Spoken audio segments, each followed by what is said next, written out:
In 1986, we camped on this spot right here. We did the third ascent of this route. It was first climbed by Japanese, and they camped here in this place called the Eagle's Nest, and it's appropriately named. It is quite the eyrie, but it's too low.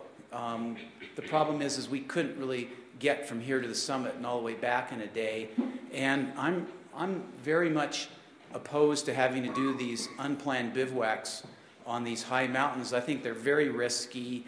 The danger of getting frostbitten is really high.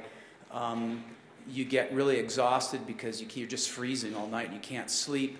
And your chances of making a mistake or stumbling on your way down, if you've had an unplanned bivouac like that, the risks go up tremendously. So we decided this year that this time that in 1990 we would go higher, and we ended up making our camp about right up in here.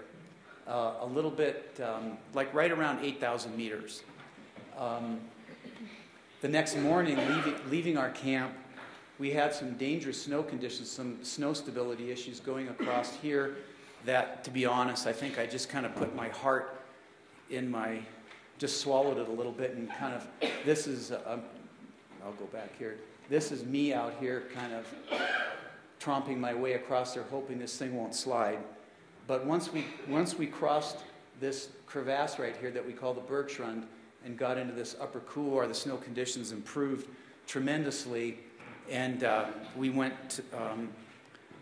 we headed up.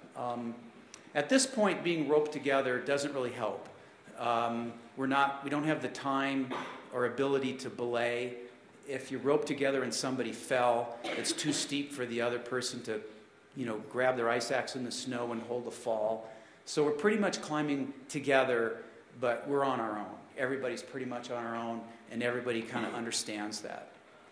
The other thing that's really important to me on big mountains is a turnaround time.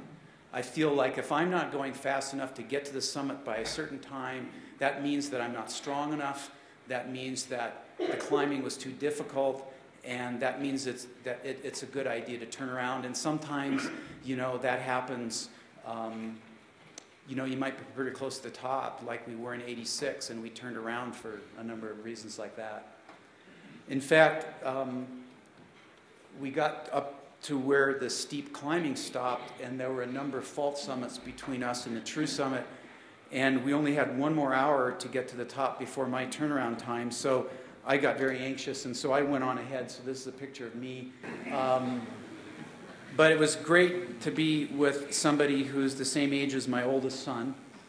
And kind of before we get into the film, I just wanted to say a couple things. One, about the climbs that you've just seen. We had some great pictures of some really great successes. But I've really only been successful on big Himalayan peaks about a third of the time.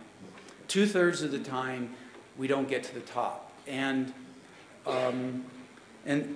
so you have to ask yourself, well, gosh, if 2/3 of the time you don't get to the top, what's the, why don't you, why would you keep doing it? And I think that it sort of comes down to something that I alluded to earlier, which is the difference between style and values.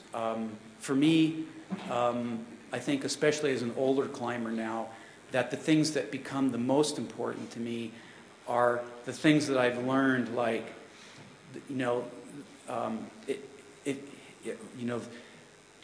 if you look around, you'll see people climbing in a lot of different styles. Some people climbing very lightweight, like we've been, to people climbing using totally supported climbing on Everest that I talked about earlier. And I don't really think there's anything intrinsically wrong with the different kinds of styles that people climb in. I think climbers can be overly critical of each other around these issues of style.